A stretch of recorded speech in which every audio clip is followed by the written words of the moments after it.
Je vais vous parler de la dématérialisation au 1er octobre 2018 qui s'articule autour de 3 axes. Le premier, la réponse 100% dématérialisée.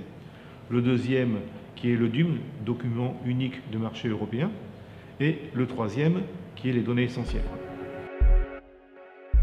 Aujourd'hui, les entreprises peuvent répondre de manière électronique ou papier. Régulièrement, aujourd'hui, on a un taux de démat de 30-40%, alors qu'on doit être à 100% au 1er octobre.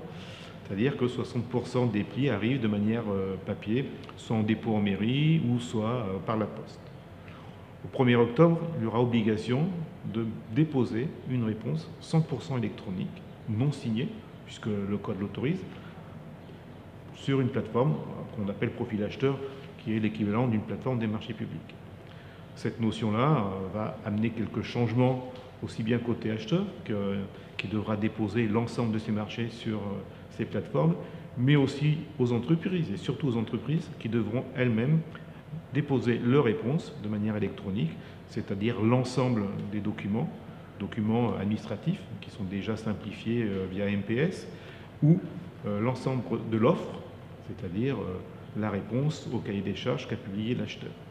Ça, c'est la première chose, en sachant que des évolutions sont à prévoir dans les années à venir, où on va traiter 100% de la chaîne dématérialisée, c'est-à-dire de la phase de sourcing jusqu'au paiement, en intégrant les envois automatiques au contrôle de légalité et à la direction des finances pour valider l'achat. Il y a un deuxième point. Le deuxième point, c'est la partie du marché qui est la plus complexe pour les entreprises, qui est ce qu'on appelle la phase administrative, où l'entreprise doit dire qu'elle n'a aucune interdiction pour soumissionner, qu'elle n'a aucune... qu'elle est plutôt à jour sur ses cotisations sociales et fiscales. Et tout ça est matérialisé à travers un document qu'on appelle le DUM qui va devenir obligatoire à partir du 1er octobre. Le DUM n'est simplement en fait qu'un formulaire qui est rempli où l'entreprise certifie être à jour de toutes ses cotisations sociales et fiscales, mais aussi qu'elle n'a aucune interdiction pour répondre à un marché public. Tout ça est aussi automatisé maintenant, un simple formulaire et un clic et tout est fait.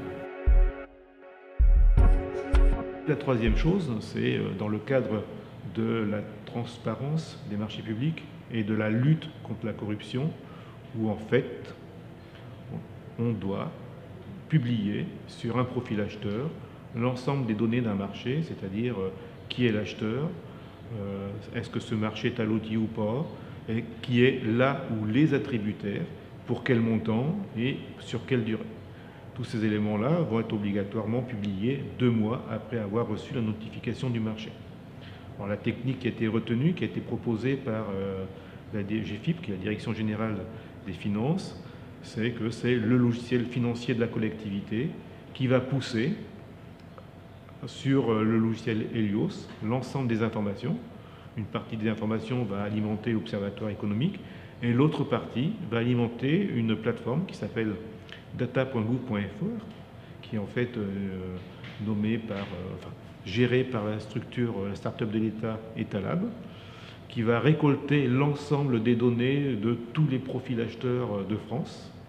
Et chaque profil acheteur, comme celui de Maximilien, va se connecter sur Etalab tous les jours, récupérer les données et les publier sur l'interface de chaque acheteur.